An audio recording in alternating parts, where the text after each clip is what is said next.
মাইকে ঘোষণা দিয়ে মাদক ছাড়ার প্রতিজ্ঞা করে এলাকায় চাঞ্চল্যের সৃষ্টি করেছেন পাবনার এক যুবক।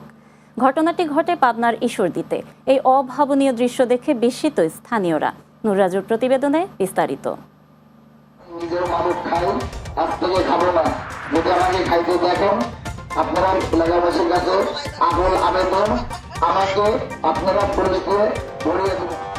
পাবনার ঈশ্বরদীতে এক চাঞ্চল্যকর ও ব্যতিক্রমী ঘটনা ঘটেছে, যা বর্তমানে পুরো এলাকায় আলোচনার কেন্দ্রবিন্দুতে পরিণত হয়েছে। ফাহিম হোসেন নামে ৩০ বছর বয়সী এক যুবক মাইকিং করে নিজের ছাড়ার ঘোষণা দিয়েছেন।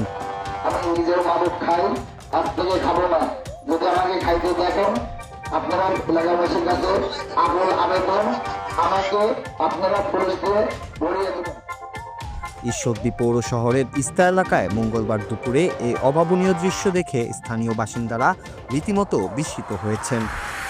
কেউ ভালো বলছেন, কেউ আবার দেখছেন চরম বিস্ময়ের চোখে। ঘটনার মূলে রয়েছে এক অপমানের গল্প।